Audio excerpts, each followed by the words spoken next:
Welcome to The Profitable Web Designer, a podcast for web designers who want to work less and make more money. I'm your host, Shannon Mattern, founder of the Web Designer Academy, where we've helped hundreds of web designers stop undercharging, overworking, and create profitable, sustainable web design businesses. Hey everyone, welcome back to the Profitable Web Designer podcast. And today I am joined by Donata Stroink-Skillrud, president and legal engineer of Termageddon, a SaaS company that has generated tens of thousands of website policies and kept them up to date with changing legislation. And I know all of you listening have probably heard of Termageddon. I know you all talk about it all the time. Web Designer Academy students talk about it all the time.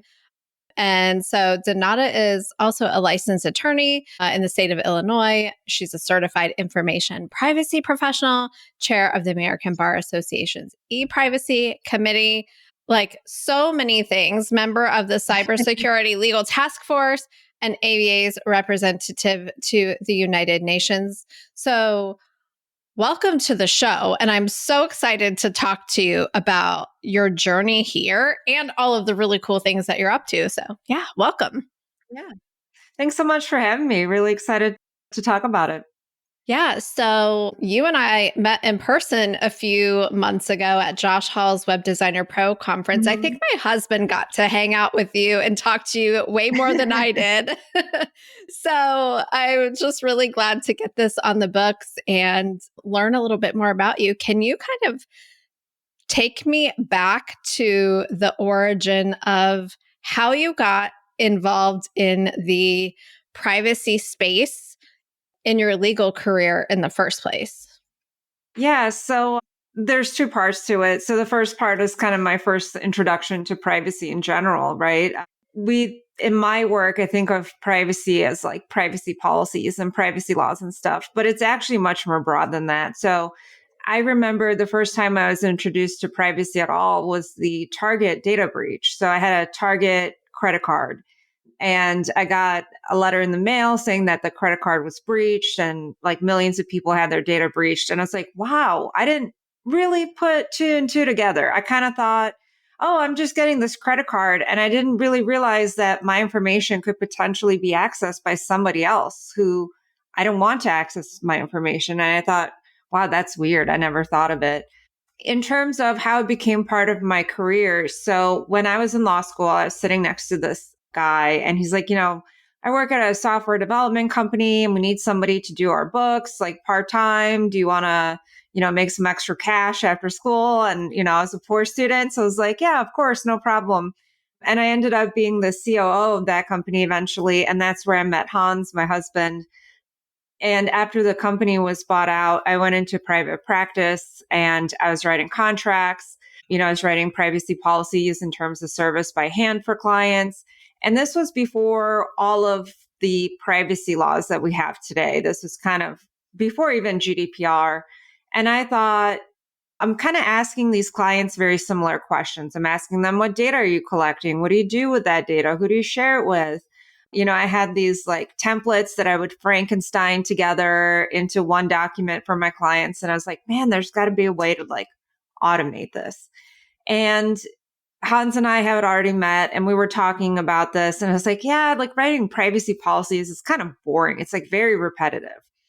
And he's telling me that, he ran a web design agency and he's like, we launch all these sites and we always have clients ask us like, what do I do for my website policies? Do I need a terms of service? Do I need a privacy policy? And he's like, I have no idea what to tell them. They're small businesses, so they probably can't afford a lawyer. And that's how we came up with the idea of Termageddon. So it's kind of a meshing solution to both of our issues. Like I didn't want to continuously run through the monotony of writing these policies by hand. And he needed something to tell his clients of what to do. And that's how we came up with the idea of Termageddon. And after that, you've had a lot more of these privacy laws pass. So while initially the product was relatively simple, it ballooned to over 100 laws, rules, and regulations that we cover now. Yeah. I love hearing like the background of just, you experienced the data breach. you were writing privacy policies in private practice. I used to work in the marketing department of a corporate law firm back in the day. That was like my first job out of college. And we had all of the different practice areas, but like it was, I don't know, 2003. There was nobody in our firm specializing in any type of online privacy or anything like that. That just was not a practice area that was like even on the radar.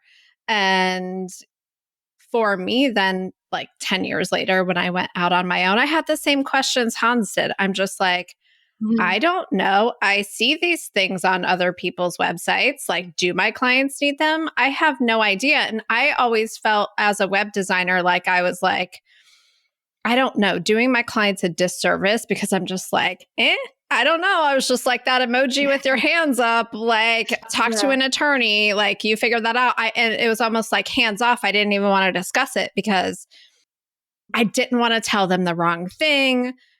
And so, yeah, when you guys came on the scene, and I don't know, what year was it that Termageddon was started? Well, we initially started in 2015, but it took us a couple years to build the product. And then we got more serious about it. So Hans and I quit our full-time jobs. He sold his agency, and then we both went full-time at Termageddon. So, yeah. Oh my gosh, yeah, I want to dig into that story too because that's like I love hearing those stories of like going all in. But I just remember when GDPR happened, that's when everybody started like paying attention to like, oh my Mhm. gosh, I'm freaking Yeah. out. Do I need this? And that's when I think I first heard of you all. And for those of you who have been longtime listeners of the podcast, we spoke to Hans way back in October of 2022 in episode 9 and talked all about Termageddon. So I'll link that up here. But yeah, like take me back to you start building the product and how did it evolve and when did you know it was like time to like sell the agency for him, leave the Yeah. practice for you and go all in on this thing?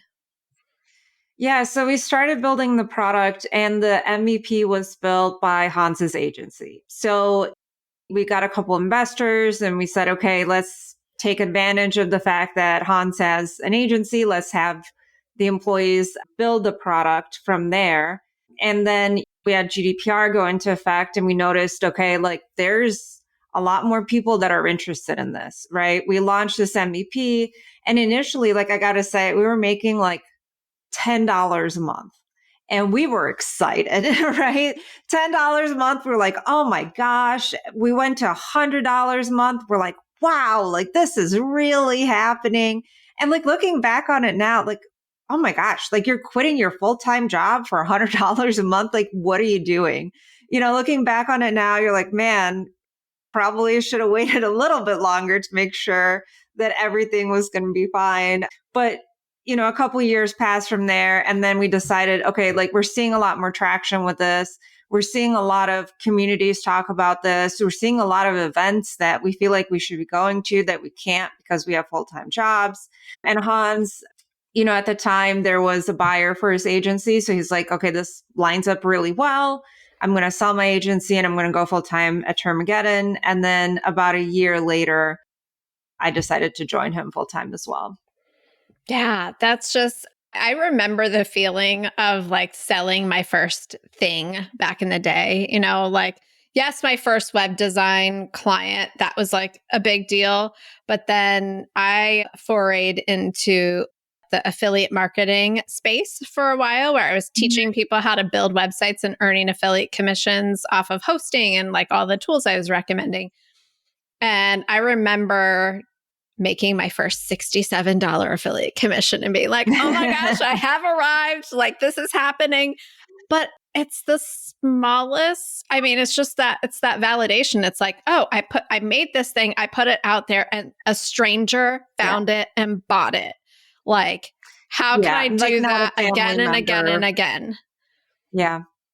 Yeah, it's not like a family member or friend buying something for me. It's like an actual, what I would call like a real person, right? A real person bought this. And I remember Hans and I sitting in my office here. I have this huge whiteboard, and we're like, okay, this is how many agency partners we need to have, or this is how many licenses we need to sell in order to like cover our salaries. And we came up with this number. I was like, there's no way. Like, there's no way we're ever going to get to this number. The number just seemed so obscene. Right. And I guess it's part of like trusting yourself and trusting the fact that you like actually did come up with a good idea. But initially we're looking at this number and it's like, there's just no way this is ever going to happen. And then it did. And we're like, wow, like we're here. And then you move on to the next goal and the next goal and the next goal. But initially it just seems so unattainable.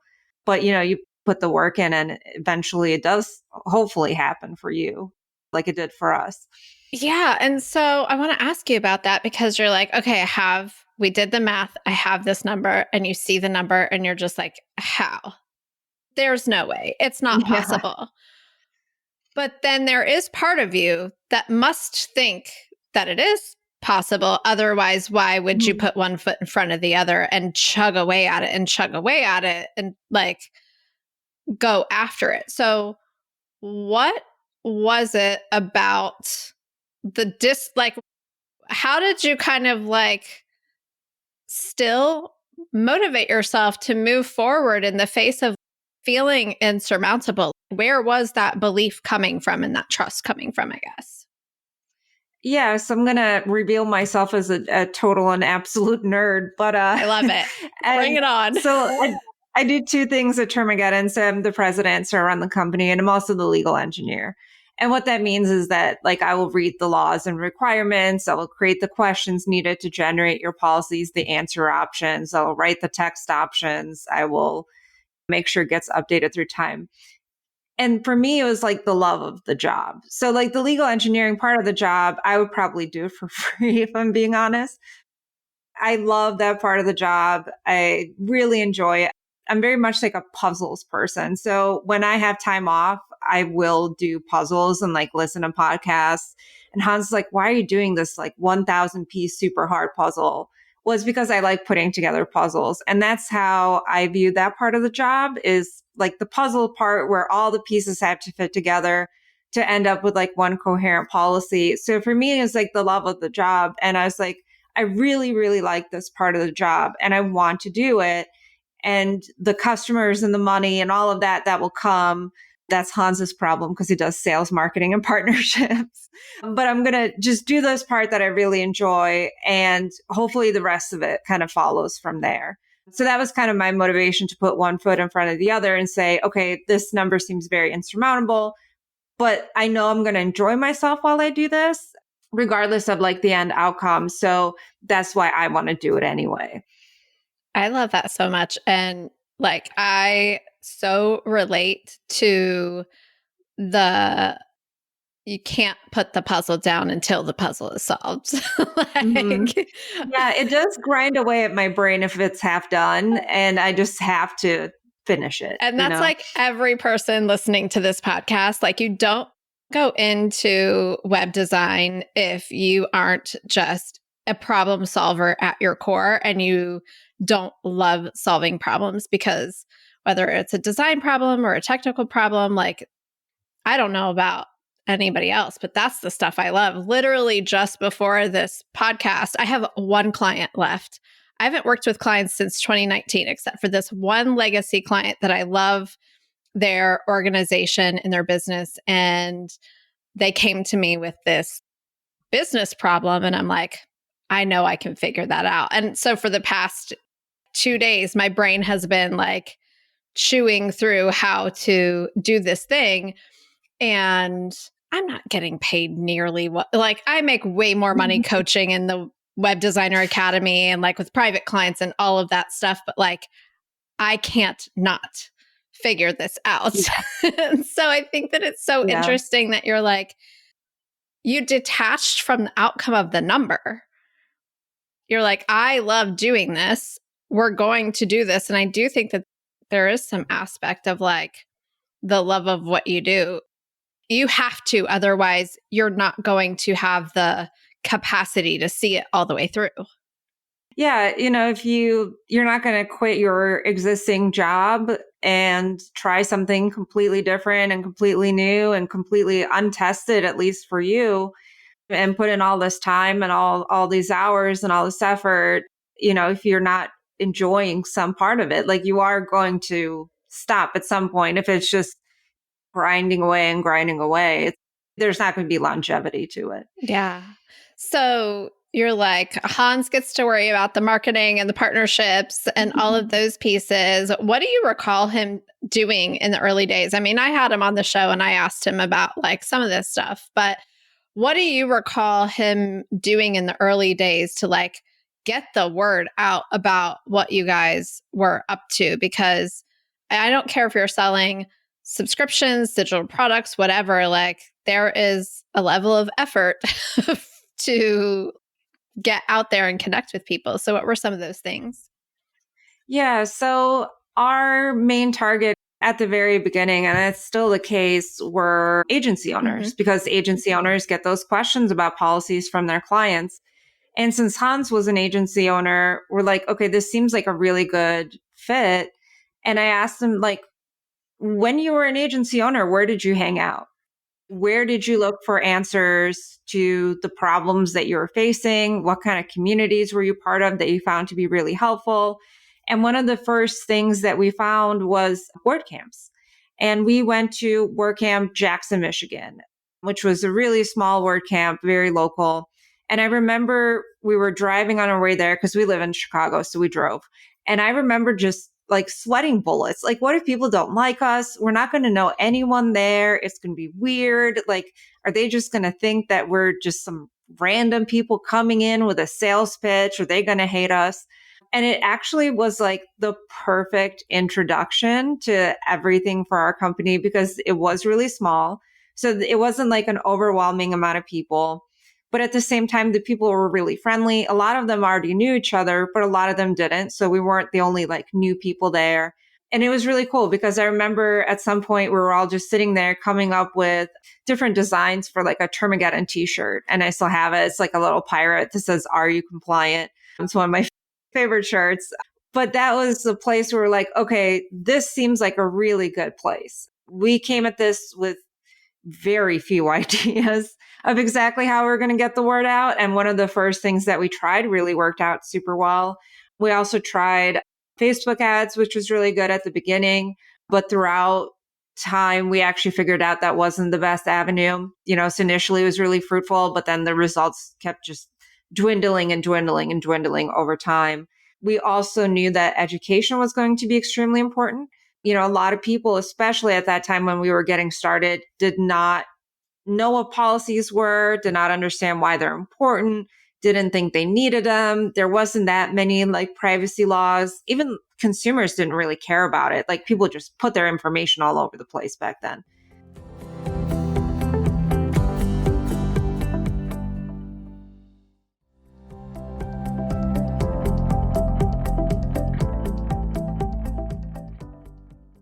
So we knew that we were going to have to do a lot of education. So we did a lot of guides and resources. We even offered like web design contract templates, basically anything that we think web designers or small business owners might be interested in. And we just kind of put that out there. And that's how we started.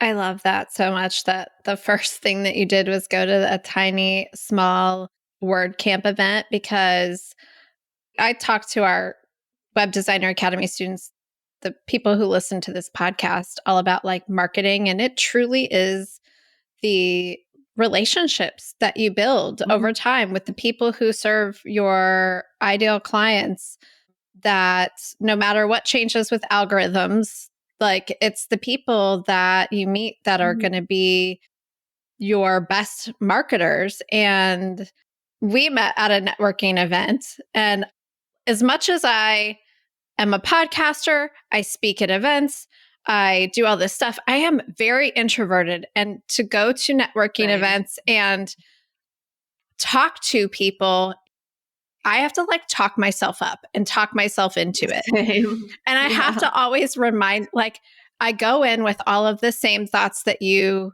described of like, what if they don't like us? What if they think we're just coming in here to sell them something? What if it all just goes terrible, horrible, and you like get booed out of there or whatever it is? I think those things too by default, but then I have to remind myself, I'm like, I am thinking the worst of the people in this room if I think that that's how they're going to be. And you were at Web Designer Pro and you experienced the amazing people in that room. And I just can't imagine a scenario in which any of us would like walk into a room and have something like that happen. I have to remind myself of that every single time. Yeah, Do you have to as well? I do. I'm very lucky that Hans is always with me and he is very He was extroverted. very So outgoing. yeah, he just comes to these events like, I'm going to have a good time no matter what. And I'm like, oh my God, everything's going to go terrible. I'm going to bomb and cry and whatever. And then I just look at him and he's like having a great time. And I'm like, okay, like just let him do the introductions, let him do his thing. And then eventually somebody will talk to you too. So it's nice to come to these events with somebody else who's more extroverted, I would say. But yeah, I do have to always remind myself, like, it's fine. You've been to a lot of these and everything has gone fine every time. Like, you haven't, because I'm always like, oh, what if I trip and like face plant? It goes into like that territory. And then I'm like, there's something wrong with your brain. Like, it's fine. Nothing bad has ever happened at any of these, you know?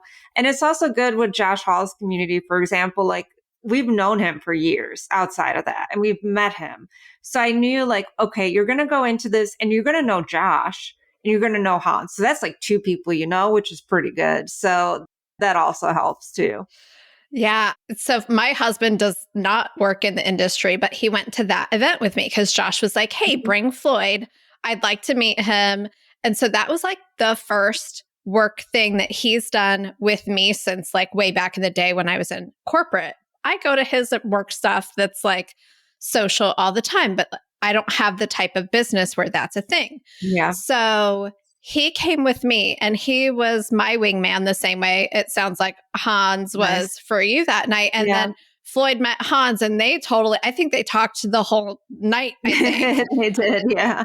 And Floyd is very much like that too. Like, never met a stranger. Find, like, he's there to have a good time, find all the friends. And I'm like, can you, like, how do you do that?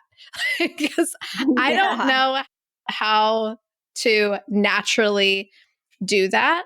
But what I always remind myself and tell other people, because I do think like meeting real people in real life, there is just something to that that will lead you to your next client and your next client and your next client in unexpected ways. I would imagine that 90% of people in that room walked in feeling the way we felt. And probably Yeah. 10% of the people in that room are the Hanses and Floyds of and Joshes of the Yep. world. And that's what I also have to remind myself of too, is like, everybody else feels just as awkward as I do. So I'm going to go find the person that looks like they feel as awkward as me. And I'm just going to like Yeah. strike up a conversation. And it's to make Mhm. myself feel better. Like, Yeah, and it's usually like in my experience, it's the first like 10 to 15 minutes that's awkward. And then as soon as you would like actually start talking to somebody, everything's fine and it's not awkward anymore. So you just got to get through that first hump. yeah. So back to like the growth of Termageddon. You had like the Mhm. first, like, there's no possible way we will hit this number. And then we did. And then it's like on to the next. What were some of the other milestones that you were like, there's no way this will ever happen? And then it happened. Yeah. You know, I think when we initially started, we launched the MVP. And even before we made our first dollars, like there's so many things that were wrong with it. So, for example, like you couldn't log in. Like you created an account, you registered, you set your password, and then you tried to log in with that password and it just didn't work. We also got reports of people saying, like, I put in my credit card and I thought I bought a license and I got a license, but I was actually never charged. So we're just like giving stuff away for free. And thank you to whoever told us about that because that was a really key factor. So, you know, some of those things that we've overcome is like the idea of we're going to build this technology that's a policy builder that actually works, you know, Yeah. whether it's from the login to the policy generation process. those first couple clients, those first agencies, there are a lot of things. Like, for example, we thought that law firms were going to hate us. We thought that law firms were going to see us as competition. But we learned that actually we have a lot of law firms using our service for their clients because they had the same exact problems that I did, right? Like I had the issue of I didn't want to write these policies because it was very repetitive. And it turns out they had the same problem. And instead of viewing us as competition, they used us as a tool, which is really cool because we were very nervous about that. And I remember the first law firm that ever used our product, they sent us an email that was titled like issues. And I was like, oh no, this is not going to be good. And it turns out that their only issue was their company name was misspelled, but they input their company name. So they misspelled it themselves. So things like that, where it's like you get that email and get like a little heart attack thinking, okay, everything's really wrong. But it turns out it's just user error. Recently, we completely redesigned our entire application, which was like a 3-year process. 1.5 of those years roughly was just testing. So there were some points within those 3 years that we're just like, I don't know if we're going to be able to do this. Initially, when we built the platform, everything was hard coded. So all the options, all the text, everything was hard coded. And whenever we would need to add a law, all the charts and everything would go to developers and they would need to hard code it. And we got to the point as more and more laws were added, where we're just like, this is unsustainable. Like you cannot continue hard coding this thing. So we built a policy builder, which allows us to dynamically add policies and add the text and everything like that. But we had to move everything that already existed from the hard coding system into the new system and test it and make sure everything was showing up correctly and stuff. I mean, our QA document was about 400 pages by the time we were done. Oh my gosh. Yeah.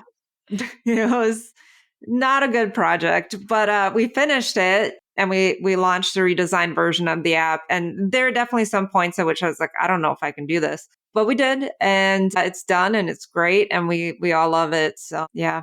I mean, I love it too. And I know our Thank you. students and clients love it too. I mean, your tool comes up constantly in our programs, and there's just so much positive word of mouth and great comments about support. Like, because so what I'll Oh, hear good. from our students is they're like, oh my gosh, there are so many questions. I don't know how to tell my client how to answer them. And this comment was just the other day, like, oh, if you're an agency partner, like you can, and correct me if this is wrong, but you can use Termageddon's like concierge service with your clients. I don't know if that's Mhm. the right word, Yeah. because they're like, I don't know if my client's going to be able to fill this out. They're not going to know what all this means. Do I have to walk Mhm. them through that? What are the options there? So, can you tell me more about what that looks like? Yeah. So there's two things. So first, in our new app, one of the updates that we did is on the side. So when you go through the questionnaire, you hover over a question, and on the side, we have what we call Termaguider. So that's a video of Hans explaining that question, explaining how to answer it. And there's also written explanation. So now when clients are like, I don't know what kind of legal entity my business is, they just hover over it and there's an entire explanation on the So good. side explaining how to answer everything. And then also through the affiliate program, if the client is paying us directly and you're getting commissions, you can connect us via email with the client, and then we'll set a call with them. So during the call, we'll actually walk them through the entire policy generation process, help them answer everything, help them create everything. And then at the end, we'll share the license with you so you can just access the embed codes and then put those on the site. So you don't really have to do any of the walking through for clients. Oh my gosh, it's And like also like brilliant. one-off questions. Yeah, too. Like you can always submit a ticket or send them to us. If you're like, a lot of my clients don't know what this means, just let us know and we can try to help explain it to you.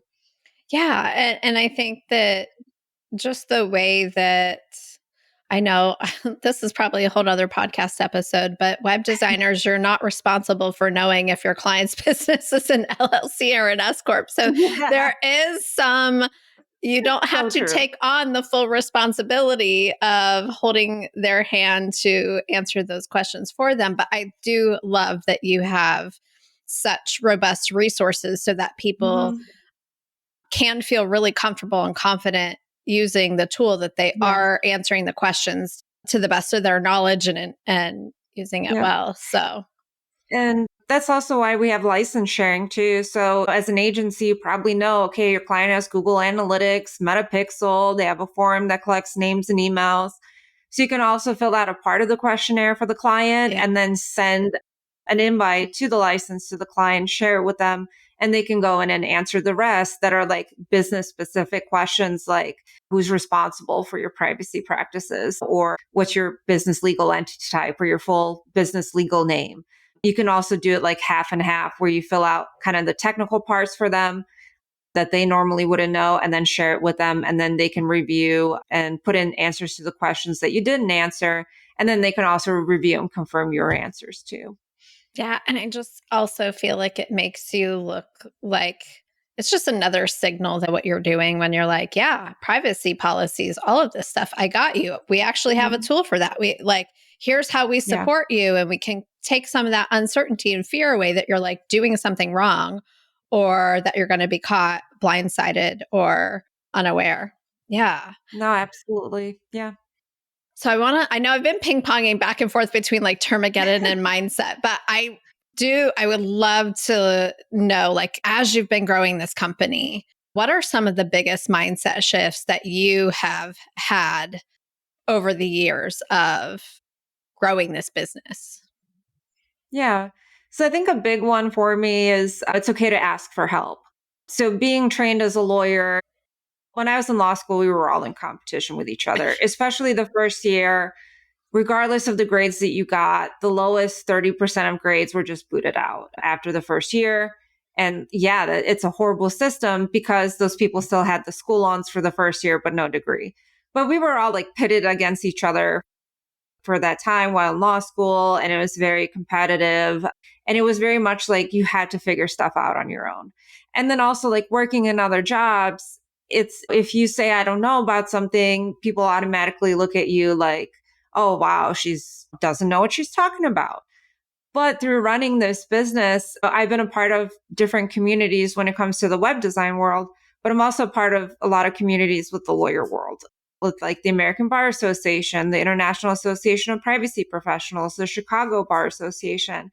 And I've spoken to hundreds of lawyers in my career and mentored hundreds of law students in my career. And let me tell you, we ask each other for help a lot.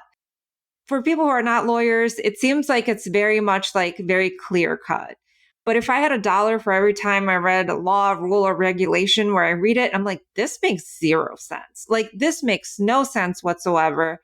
And this is not a space where you can just be like, oh, I'll just guess. Like, you have to know the right answer. And over the years, I've learned, okay, like reach out to the lawyers in your network, see what they think. And there's been quite a few instances where the lawyers are like, I have no idea what this means. You're right. This makes no sense.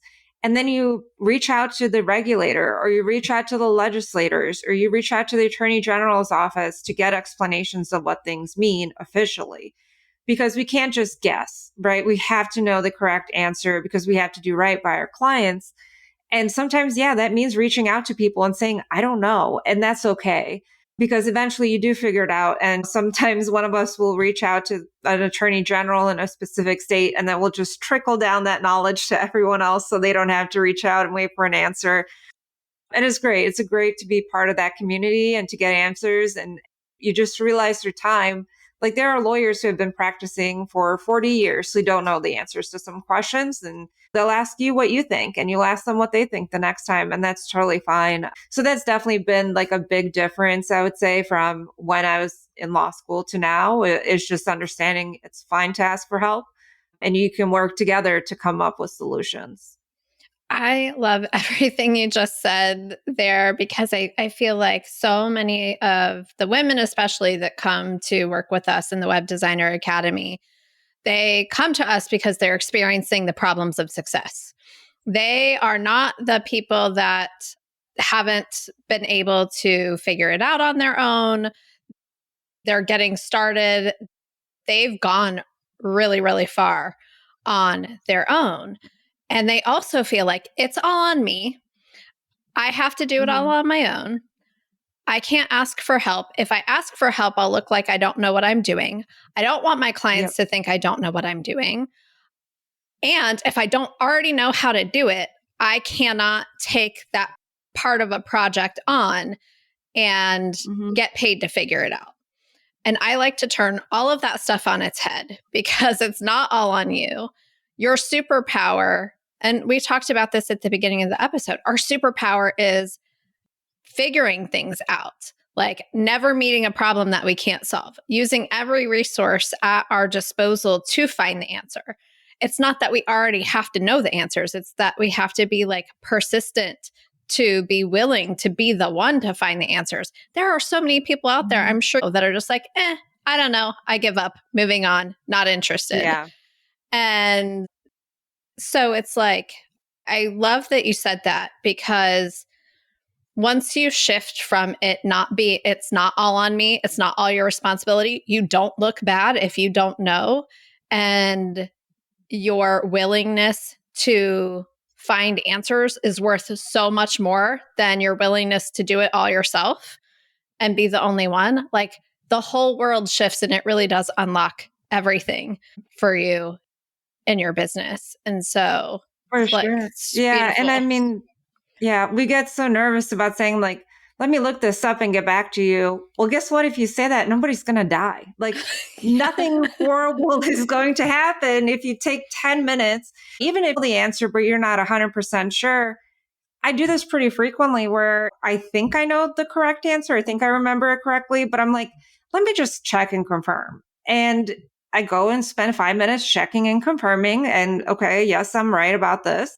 And then I give them the final answer. And like nothing bad has ever happened Yep. because of that. But a lot of bad things have happened when people have confidently said, oh, yes, 100% this is true, when they're not 100% sure. And then all of a sudden there are problems because then you have to go back and tell them, well, sorry, I was wrong. I should have double checked this before I told you. And maybe you made a decision based on that information that I gave you. So if I'm ever not like 100% confident on something, I'll say, well, let me check on this and I'll get back to you. And then when I am 100% confident with my answer, that's when I'll give it. Yeah. And even like, not 100% confident in how you want to even answer a question right then and there, Mhm. if you're put on the spot or something. Like you always have the option to say, let me think about that and I'll get back to you, or Mhm. let me research that and I'll Yeah. get back to you, or whatever the case may be. So I love that. So I have just a couple more questions for you before we wrap up. We talked a little bit about mindset, but one question that I ask everybody that comes on the show is, what belief about yourself did you have to change to get to where you are today? Yeah. So for me, it was a lot about asking for help, being a part of community is the big one. I'm very much an introverted person. And I always thought I just need to be like on my own. I just need to do the things that I got to do and I got to get them done. And I have to do everything that has to be done. But throughout time and throughout being part of these communities, I've kind of learned that there is like a small extroverted part of me that gets excited after I go to these events, Yeah. that gets jazzed up about all the things that I've learned or all the people that I've met and all these connections that I built. There's people that I've known for years that initially reached out about some silly little question or something really small. And then those relationships grew over multiple years into like actual true friendships. So to me, it's more about being a part of something with somebody else rather than just doing stuff on my own. And that's been especially true as we have employees at Termageddon. Initially, it was just me and Hans, and we thought this is how it was going to go for a while. We were going to contract out the development work to another firm, and it was just going to be me and him. But hiring employees and when working with people, I have definitely learned how much I enjoy working with other people, which is not something that I would have thought of myself as enjoying. I love it. Yeah, me too. I'm like, get out of my way. Like, I just want to be out in front doing things and not like Mhm. working with a team, or like group projects were always the worst. And now I have an incredible team of people that I can't really Yeah. imagine running my business without them. So I love that so much. So, What is the next impossible goal that you and Hans are like, there's no way that this could happen? Like, what's that next big vision for the company? Oh man, so we actually did it today. Oh, So perfect I timing. gotta think of a new one. But for Oh, you years now, reached so the we've goal today? covered, yes, yeah.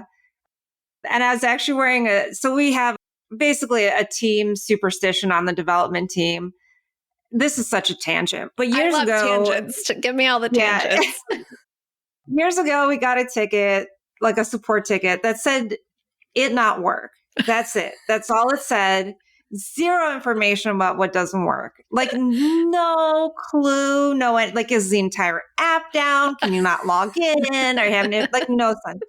So ever since then, on launch days, we have a shirt that says "It work," and then on the back it says Love it. Termageddon Development Team. But I was like, "God, I got to change. I got to put something else for this." So we've covered GDPR for many years now, but our service was never available in the European Union. And that's because the EU is changing its consumer protection laws, which affects the terms of service. So we're like, let's wait till those are finalized. And then we did the new app, which took like way longer than we thought. And this has been in the works for many years, but we had to wait for the app to launch. And then we had to like fix stuff. And anyway, just kept on getting postponed and postponed. So it's like one of those things where it's like, when is this even going to happen? Right. So today, actually, we officially launched in the EU. Oh my gosh, congratulations. Yeah, That's a big, huge yeah, thank deal. you. Yeah, thanks. So we cover like 30 more countries now, which was an undertaking to read all the requirements and get them all added for those. But we actually officially launched today, which is really exciting. Wow. So, like right now, we only offer the policies in English. So, our next kind of, I guess, surmountable task, but it is going to be hard, is allowing for translations. But it is going to take a while because obviously we have so many different text options and combinations and all those other things that have to be translated. But I think that's going to be our next endeavor. Wow.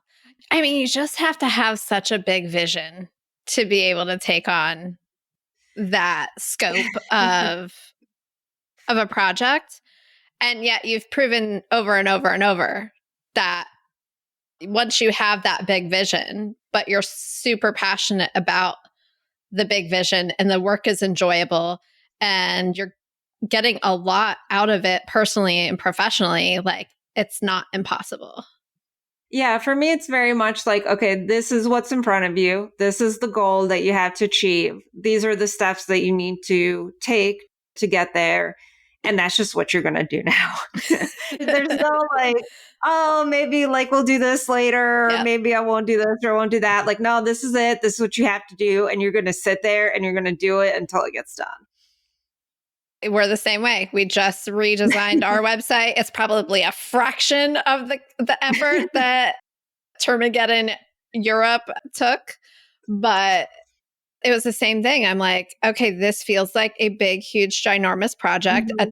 10 years of website automations, like all of the things to run a business online. And I'm like, you just gotta sit down and what does it eat? How do you eat an elephant one bite at a time? Like you just do it Mhm. and you do it Yep. and you get through it. And it's always like so rewarding and like cathartic on the other side of Yeah. that. So where can everybody go to learn more about Termageddon, get it for their web Sure. design agencies, get their clients hooked up with it, all of the things?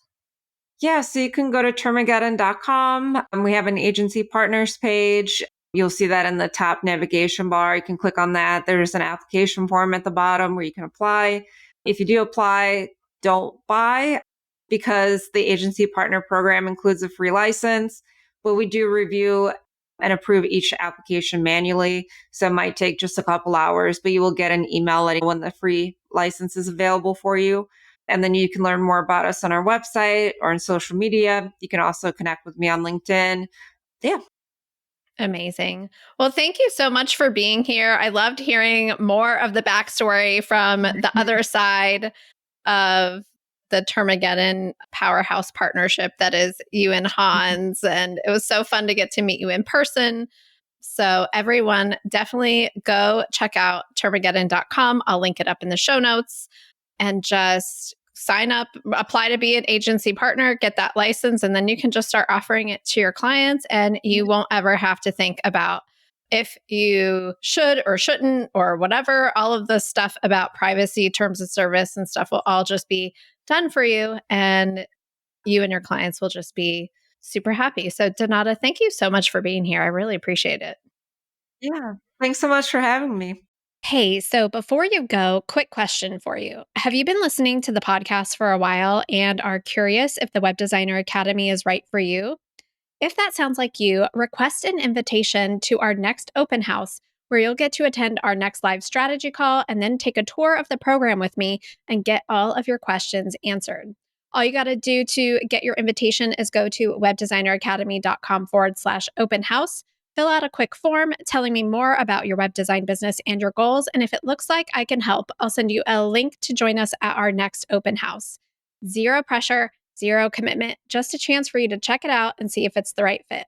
To get the date and time of our next open house and request your invitation, just go to webdesigneracademy.com/open house. That's webdesigneracademy.com/open house. This podcast is part of the Sound Advice FM network. Sound Advice FM, women's voices amplified.